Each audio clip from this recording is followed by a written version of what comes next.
পুলি আনি তেওঁলোকে লেআউট কৰি মেলি আপোনালোকৰ ফাৰ্মাৰ আইডিটো কোম্পানী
বুজিলে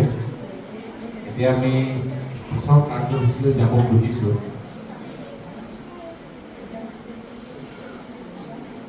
বক্তব্য উপস্থিত আছে প্ৰাঞ্জল দত্ত এডিঅ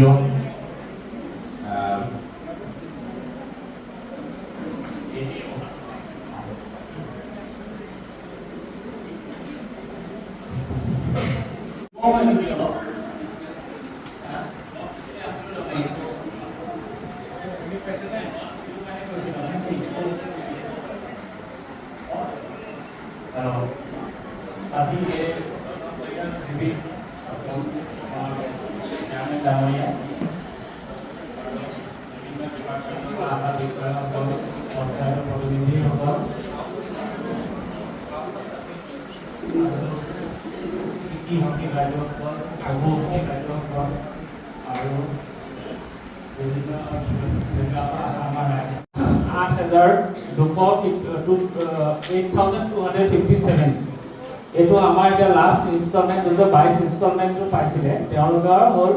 সংখ্যাটো হ'ল 8257 আৰু এই 22 নম্বৰ ইনষ্টলমেণ্ট যোনে পাইছিলে আজি হয়তো আজি 3:30 বজাত আপোনালোকৰ একাউণ্টত পইচা সোমাব যাৰ যোনে তাৰমানে 22 নম্বৰ ইনষ্টলমেণ্টটো পাইছিলে আজি 23 নম্বৰ ইনষ্টলমেণ্টটো ৰিলিজ কৰিব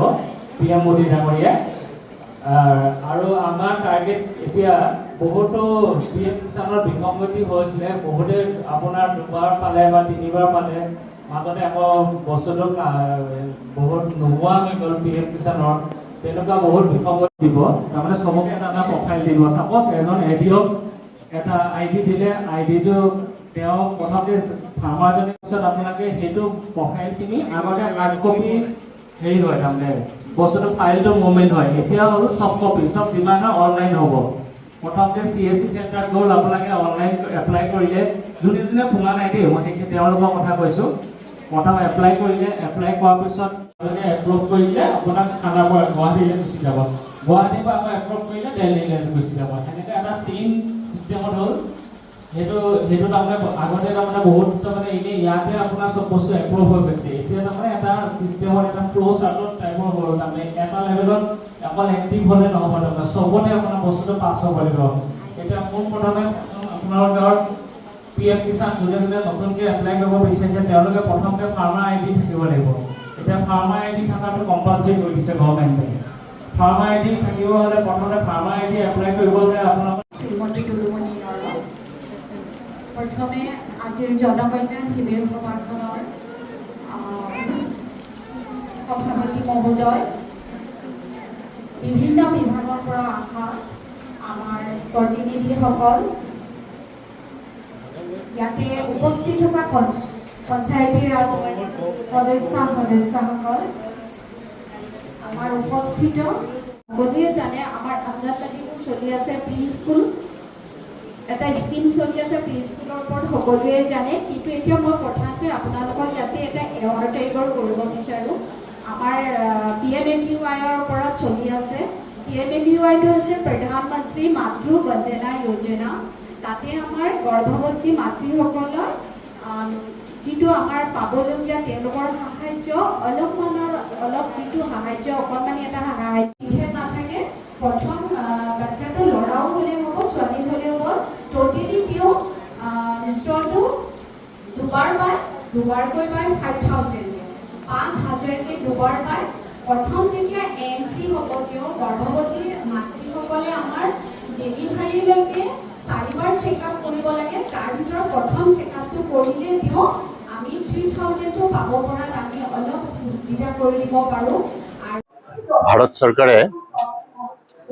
ভাৰতবৰ্ষখনক বিশ্বৰ আগশাৰীৰ ৰাষ্ট্ৰ হিচাপে গঢ়ি তুলিবৰ কাৰণে ভাৰতৰ প্ৰধানমন্ত্ৰী নৰেন্দ্ৰ মোদী ডাঙৰীয়াই 12 বছৰ আগতেই ভাৰতৰ প্ৰধানমন্ত্ৰী হৈছে আৰু সেই দিনটোতেই তেখেতে এটা কথা ঘোষণা কৰিছে যে 1947 চনৰ ভিতৰত ভাৰতবৰ্ষখনক বিশ্বৰ এটা আগশাৰীৰ ৰাষ্ট্ৰ হিচাপে গঢ় দিব লাগিব আৰু যদি বিশ্বৰ আগশাৰীৰ ৰাষ্ট্ৰ হিচাপে গঢ় দিব লাগে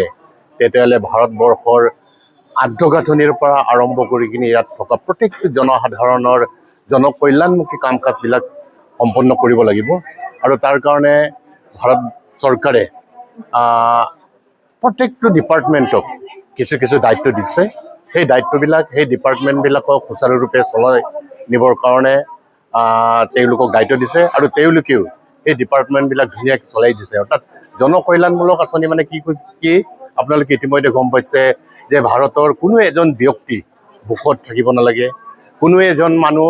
মানে উৎপাদনমুখী নোহোৱাকৈ জীয়াই থাকিব নালাগে ভাৰতবৰ্ষৰ আন্তঃগাঁথনিবিলাক বাট পথৰ পৰা আৰম্ভ কৰি গোটেইকেইটা আগবাঢ়ি যাব লাগিব অৰ্থনৈতিক উন্নতিটো আগবাঢ়ি যাব লাগিব অন্যান্য বাহিৰা ৰাষ্ট্ৰৰ লগত ফেৰ মাৰিব পৰা হ'ব লাগিব এনেকুৱা ধৰণৰ বিভিন্ন আঁচনিবিলাক ভাৰতবৰ্ষই গ্ৰহণ কৰি কিনি 2047 চনৰ ভিতৰত তাক সম্পূৰ্ণ কৰিবলৈ এটা লক্ষ্য স্থিৰ কৰিছে তাৰ কাৰণে আজি ইয়াতে অসম চৰকাৰেও ভাৰতবৰ্ষৰ যিটো 2047 চনৰ লক্ষ্য সেই লক্ষ্যটোৰ লগত সংগতি ৰাখি কিনে অসম চৰকাৰে সেই একেই লক্ষ্য স্থিৰ কৰিছে যে অসমখনক ভাৰতবৰ্ষৰ ভিতৰত এটা আগশাৰীৰ ৰাজ্য হিচাপে গঢ় দিব লাগে আৰু তাৰ কাৰণে অসমৰ মাননীয় মুখ্যমন্ত্ৰী হিমন্ত বিশ্ব শৰ্মা ডাঙৰীয়াই বিভিন্ন ধৰণৰ পদক্ষেপ গ্ৰহণ কৰিছে নিবনুৱা সমস্যাবিলাক সমাধান কৰিবৰ কাৰণে বিভিন্ন ধৰণৰ আঁচনি লৈছে ছাত্ৰ ছাত্ৰীবিলাকে যাতে উপযুক্ত শিক্ষা গ্ৰহণ কৰিব পাৰে তাৰ কাৰণে ছাত্ৰ ছাত্ৰীসকল তেওঁলোকৰ প্ৰয়োজন পূৰণ কৰিব পৰাকৈ বিভিন্ন আঁচনি লৈছে মহিলাসকলক স্বাৱলম্বী হ'বৰ কাৰণে আঁচনি দিছে তাৰ পাছত যিসকল মানুহ দুখীয়া একেবাৰে তেওঁলোকে থাকিবৰ কাৰণে ঘৰ বাৰী বনোৱাৰ পৰা আৰম্ভ কৰি কিনি বিভিন্ন ধৰণৰ নিবনুৱাসকলক তেওঁলোকে নিজে স্বাৱলম্বী হৈ কিনে একোজন মানে আৰ্থিকভাৱে স্বাৱলম্বী মানুহ হিচাপে গঢ় দিবৰ কাৰণে নিবনুৱাসকলক দিছে তাৰপাছত যিসকল চাকৰি প্ৰাৰ্থী আছে সেই চাকৰি প্ৰাৰ্থীসকলক ধনী দুখীয়া তাৰ পাৰ্থক্য যাতে নহয় তাৰ কাৰণে উইদাউট মানে ঘুচ চুচ নকৰাকৈ তেওঁলোকক যি মেৰিট সেই মেৰিট মতে চাকৰি দিয়াৰ ব্যৱস্থা কৰিছে গতিকে এটা সময়ত এনেকৈ হ'ব যে ভাৰতবৰ্ষখনৰ প্ৰত্যেকজন মানুহেই যে নিজৰ ওপৰত নিৰ্ভৰ কৰি কিনি ভাৰতবৰ্ষখনক পৃথিৱীৰ এখন উন্নত ৰাষ্ট্ৰ হিচাপে আগশাৰীৰ ৰাষ্ট্ৰবিলাকৰ লগত ফেৰ মাৰিব পৰাকৈ গঢ় দিবৰ কাৰণে নৰেন্দ্ৰ মোদীয়ে যিটো পৰিকল্পনা লৈছে আজি এই পৰিকল্পনাবিলাক ইয়াতে আলোচনা কৰিছে আমাৰ এই জোনাই অঞ্চলৰ বিভিন্ন ডিপাৰ্টমেণ্ট ইয়াতে আহিছে আহি কিনি তেওঁলোকক এটা কথা আজি সকীয়াই দিছে যে তেওঁলোকক সোঁৱৰাই দিছে যে যদি ভাৰতবৰ্ষখনক বা অসমখনক প্ৰগতিৰ পথত আগবঢ়াই নিব লাগে তেতিয়াহ'লে ইয়াত জড়িত থকা প্ৰত্যেকটো নডেল ডিপাৰ্টমেণ্টে তেওঁলোকে নিষ্ঠা সহকাৰে আৰু কোনো দুৰ্নীতি নোখোৱাকৈ কাম কাজবিলাক কৰিব লাগিব আৰু তাৰ লগতে ইয়াত নিৰ্বাচিত প্ৰতিনিধি আহিছে তেওঁলোক পোনপটীয়াভাৱে ৰাইজৰ লগত জড়িত হৈ থাকে তেওঁলোকে ৰাইজক তাৰ কাৰণে সজাগ কৰিব লাগিব আৰু ডিপাৰ্টমেণ্টে যিবিলাক কাম কাজ কৰিছে তাৰ ৰাইজে পূৰ্ণ সহযোগ কৰি কিনি আমাৰ সকলোৰে আদৰৰ মুখ্যমন্ত্ৰীৰ যিটো সপোন এই সপোনখনক যাতে বাস্তৱায়িত কৰিব পাৰে তাৰ কাৰণে আগবঢ়াই নিবৰ কাৰণে আজি ইয়াতে প্ৰতিনিধিৰ পৰা আৰম্ভ কৰি কিনে আত্মসহায়ক গোটবিলাকলৈকে সকলোকে নিমন্ত্ৰণ কৰি কিনি এই কাম কাজটো আজি ইয়াতে এটা আলোচনা হৈছে সেই আলোচনাতে আমিও ভাগ লৈছোঁ মোক বিশেষকৈ আজি ৰাতিপুৱা বিধায়ক ডাঙৰীয়াই ক'লে তেখেত গুৱাহাটীত আছে যে মই যাব নোৱাৰিম আপুনি অন্ততঃ এখনতে গৈ কিনি তাত সহায় কৰি দিয়ক বুলি কোৱাৰ কাৰণে মই আহিলোঁ আৰু বিশেষকৈ মই এই বিষয়টোত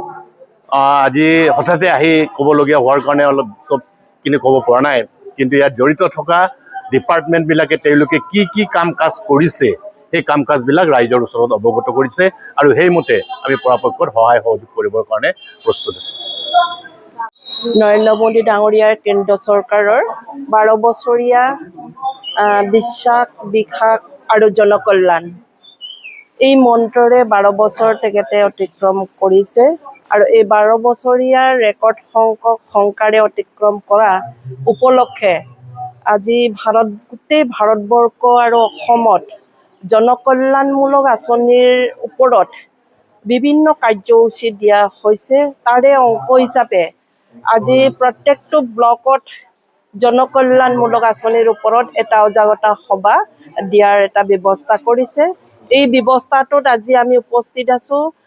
মুৰকং চিলেক্ট ডেভেলপমেণ্ট ব্লকত। ইয়াতে মুৰকং চিলেক্ট ডেভেলপমেণ্ট ব্লকৰ অন্তৰ্গত বিভিন্ন ডিপাৰ্টমেণ্টৰ মুৰব্বীসকলক ইয়াত আমন্ত্ৰণ কৰা হৈছে, যাতে আমি মুৰকং চিলেক্ট ডেভেলপমেণ্ট ব্লকত যাতে এনেকুৱা এজন ব্যক্তি থাকিব নালাগে যিগৰাকী ব্যক্তিক মানে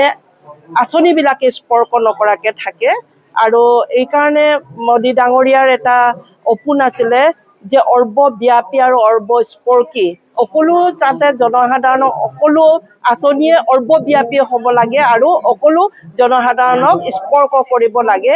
এই উদ্দেশ্যেৰে আজি এই ব্যৱস্থাটো কৰা হৈছে। আৰু যেতিয়ালৈকে সৰ্বস্পৰ্শী আৰু সৰ্বব্যাপী নহয় আঁচনিবিলাক, তেতিয়ালৈকে কিন্তু আমি উন্নত ৰাষ্ট্ৰ হিচাপে বা উন্নত ৰাজ্য হিচাপে আমি চিহ্নিত হ'ব নোৱাৰিম। তাৰ কাৰণে এই ব্যৱস্থা লোৱা হৈছে। আমি আশা ৰাখিছোঁ আজি জনপ্ৰতিনিধিসকলকো ইয়াতে আমন্ত্ৰণ কৰা হৈছে আৰু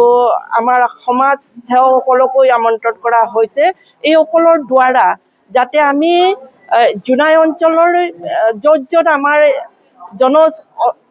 সম্পৰ্ক হ'ব পৰা নাই বা স্পৰ্শী হ'ব পৰা নাই, এইসকল ব্যক্তিক যাতে আমি এনেকুৱা সজাগতা শিবিৰৰ যোগেদি যাতে আমি স্পৰ্শ কৰিব পাৰোঁ আৰু সমাজৰ এশজন ব্যক্তিক আমি এই আঁচনিবিলাকত আমি সংযুক্ত হ'ব পাৰোঁ। তেতিয়াহে 2048 চনৰ যিটো সপোন আছে আমাৰ ভাৰতবৰ্ষখনক আমি উন্নত ৰাষ্ট্ৰ হিচাপে বা পৃথিৱীৰ ভিতৰত এটা উন্নত ৰাষ্ট্ৰৰ তালিকাত আমি অন্তৰ্ভুক্ত কৰোৱাৰ যিটো সপোন নৰেন্দ্ৰ মোদী ডাঙৰীয়াই, এই সপোন বাস্তৱত ৰূপায়িত হ'ব। এইটোৱে আছিল এই শিবিৰটোৰ এই